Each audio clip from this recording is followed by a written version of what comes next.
Hello दोस्तों, कैसे हैं आप लोग। आज हम बात करेंगे next scholarship by Japan embassy जो अभी अनाउंस हो चुकी है। और ये जो स्कॉलरशिप है ये बैचलर्स, मास्टर्स और पीएचडी सबके लिए स्कॉलरशिप है। ये मतलब ये है कि आपने अगर इंटरमीडिएट किया हुआ है और आपकी जो है इंटरमीडिएट मतलब एफएससी 12वीं जमात आपने की हुई है और आपकी जो एज जो है वो 22 साल से कम है तो फिर आप बैचलर्स के लिए अप्लाई कर सकते हो। और अगर आपने बैचलर्स ऑलरेडी किया हुआ है तो और आपकी एज जो है वो 30 है या 30 से नीचे है तो अप्लाई कर सकते हो मास्टर्स के लिए। और अगर आपकी एज 35 है और या नीचे है उससे तो आप मास्टर आपने किया हुआ है तो आप पीएचडी के लिए अप्लाई कर सकते हो। और इसमें कोई भी आपको फीस वगैरह जब आप यहाँ पे सिलेक्ट होते हो तो कोई नहीं देनी, टोटली फ्री एजुकेशन है, बल्कि आपको हर महीने स्कॉलरशिप मिलेगी। तो लगभग अगर मैं बैचलर्स वालों की बात करूं तो उनकी अमाउंट हमारी करेंसी में बनती है लगभग 2,80,000 के करीब। और सिमिलरली 3 लाख जो है तकरीबन 20-30 हज़ार के करीब बनती है मास्टर वालों की।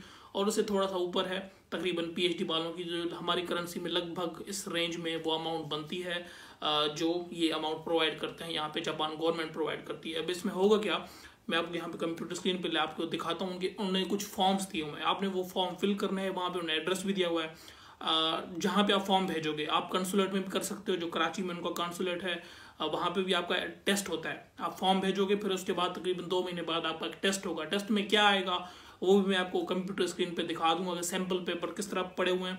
और वो थोड़े बहुत क्वेश्चन उन्होंने सैम्पल पेपर में दिए हुए, लेकिन उस सिमिलर टाइप के क्वेश्चन आप कैसे ढूंढ सकते हो वो भी मैं आपको बता दूंगा, तो ताकि आप अपनी वहां से प्रैक्टिस कर सको। तो जो मास्टर और पीएचडी वाले होते हैं उनका तो इंग्लिश का टेस्ट होता है, मतलब इंग्लिश के डिफरेंट पोर्शन होते हैं, ठीक है।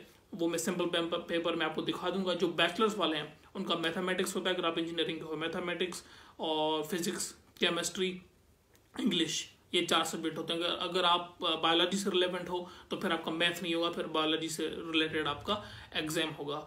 तो आपको एम्बेसी जहाँ पर भेजोगे डॉक्यूमेंट, अगर आप पंजाब से हो तो जाहिर सी बात है आपको जो है इस्लामाबाद एम्बेसी करीब पड़ेगी। अगर आप केपी से हो फिर भी आपको इस्लामाबाद करीब पड़ेगा। अगर आप बलूचिस्तान या सिंध से हो तो फिर आपको कराची करीब पड़ेगा, तो फिर आप कराची डॉक्यूमेंट भेजोगे और कराची में आपको कॉल आएगी टेस्ट देने के लिए। तो फिर आप वहाँ पे जाके टेस्ट दोगे। टेस्ट तकरीबन अभी अप्लाई करोगे मई में तो समझे आप जुलाई अगस्त में जाके टेस्ट होगा, तो आपके पास अभी भी टाइम है प्रिपरेशन करने के लिए। तो 10 मई जो है वो उसकी डेडलाइन है। तो चले मैं अभी आपको कंप्यूटर स्क्रीन पे जाके आप उसकी सारी डिटेल जो है, बाकी कौन से फॉर्म है, कहाँ भेजने हैं, वो एड्रेस कहाँ पे है और इस तरह के क्वेश्चन इस टेस्ट की तैयारी के लिए आपको कहाँ से मिलेंगे वो मैं आपको दिखा देता हूँ।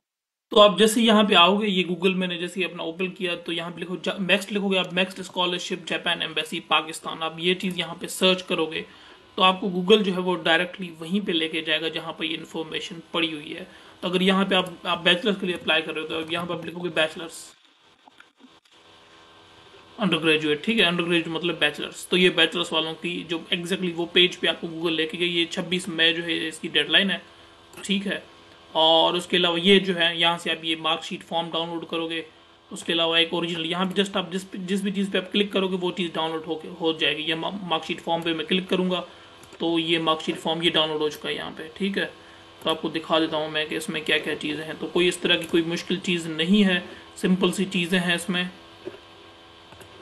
ठीक है। यहाँ पे अपना इंटरमीडिएट का जो या ए लेवल का आपका जो भी आपका लेवल था, कहाँ से स्कूल कौन से किया था, कितनी परसेंटेज थी आपकी, ठीक है। यहाँ पे आप लिखोगे मार्क्स कितने में से कितने उठाए, कितनी परसेंटेज थी। यहाँ पे मैट्रिक का लिखोगे, यहाँ पे प्राइमरी का नीचे लिख सकते हो, ठीक है। इस ये जो चॉइसेस हैं ये भी इन्होंने वहाँ पे वेबसाइट पे ये दिया हुआ है कि यहाँ पे क्या क्या चॉइसेस लिखनी है, ठीक है। वो मैं आपको बाद में दिखा देता हूँ सारी चीज़ें। सिमिलरली तो इसी तरीके से अगर आपको जो है आपको चाहिए, ये बैचलर्स का था, अगर आपको मास्टर या पीएचडी का चाहिए, ठीक है, तो यहाँ पे आप लिखोगे मास्टर्स। तो ये भी मास्टर और पीएचडी वालों का यहाँ पे प्रोसीजर उन्होंने दिया हुआ है, ठीक है। और इनके ये फॉर्म है, यहाँ पे ये मार्कशीट है, एप्लीकेशन फॉर्म है, जिस भी चीज़ पे आप क्लिक करोगे वो चीज़ डाउनलोड हो जाएगी आपके सिस्टम में। और यहाँ पे ये रिसर्च प्लान, ये सेम चीज़ें यहाँ पे भी गिवन है, ये गाइडेंस है। और इसके अलावा जो है पास्ट पेपर, ये पास्ट सैम्पल पेपर्स हैं, तो ये मास्टर और पीएचडी वालों के लिए, ठीक है। तो यहाँ पे इन्होंने ये 2016 में किस तरह के एग्जाम आए थे, ठीक है। 2019 में 2018 के जो एग्जामिनेशन जो क्वेश्चन हैं वो यहाँ पे गिवन है। और ये इंग्लिश में एग्जाम है, तो ये आप यहाँ से डाउनलोड कर सकते हैं। अंडर ग्रेजुएट वालों के भी हैं जो बैचलर्स के लिए अप्लाई कर रहे हैं, इंग्लिश का एग्जाम है, मैथमेटिक्स का है, ये फिजिक्स का है, केमिस्ट्री का है। जिस तरह मैंने आपको बताया कि जिनका मेडिकल है तो उनका बायोलॉजी का होगा, उनका मैथमेटिक्स नहीं होगा।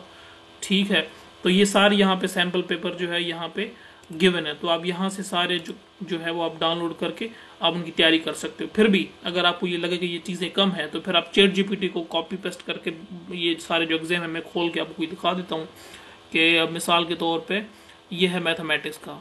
ठीक है, ये आपने ओपन किया, इसको यहाँ से आप कॉपी करोगे, इसका जो कंटेंट है इसको कॉपी करके, अगर कॉपी होता है तो इसके जो क्वेश्चन हैं आप कॉपी करके ChatGPT को दोगे, मुझे इस टाइप के क्वेश्चन मुझे दो, तो वो आपको इस तरह के क्वेश्चन जनरेट करके देगा। लेकिन ऑलरेडी यहाँ पे बहुत सारे हैं, और आप गूगल भी करोगे तो गूगल पे भी आपको बहुत सारे सैम्पल क्वेश्चंस मिल जाएंगे।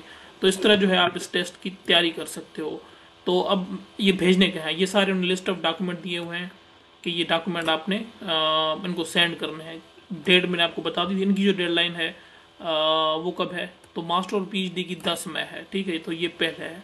उसके अलावा जो है हम बात करते हैं भेजना। अगर आप ये सारे के सारे डॉक्यूमेंट जो यहाँ पे लिस्ट बताई हुई है, ये सारे के सारे डॉक्यूमेंट आप अगर इस्लामाबाद भेजने हैं, आपने इस्लामाबाद में जाकर टेस्ट देना है, तो ये यहाँ पे है। अगर आपको कोई क्वेश्चन है तो आप यहाँ पे इनको कॉल करके पूछ सकते हो, या फिर ये आप ईमेल भी कर सकते हो। और इसके अलावा अगर आपने कराची भेजने हैं, जो लोग बलुस्तान से या जिनका ताल्लुक सिंध से है, तो उनको ज़ाहिर कराची ईजी रहेगा, तो वो यहाँ पे ये टेलीफोन नंबर है, यहाँ पे कोई इन्फॉर्मेशन लेनी है यहाँ पे कॉल करो आप, ये एड्रेस है उनका, इस एड्रेस पे आप ये डॉक्यूमेंट भेज दोगे।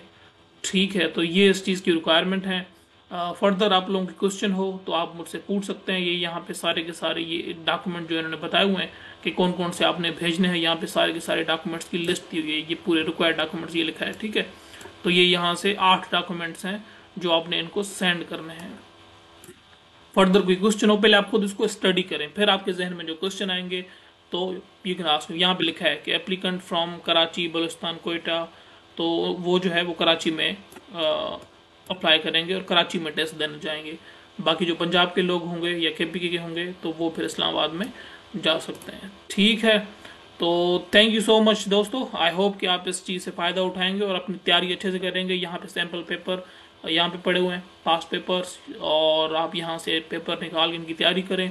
Wish you good luck. Further आपको पहले इस चीज़ को पढ़ें अच्छे से, आप फिर आपके जो क्वेश्चन आपके माइंड में आए तो फिर आप मुझसे पूछ लें। टेक केयर, अल्लाह हाफिज़।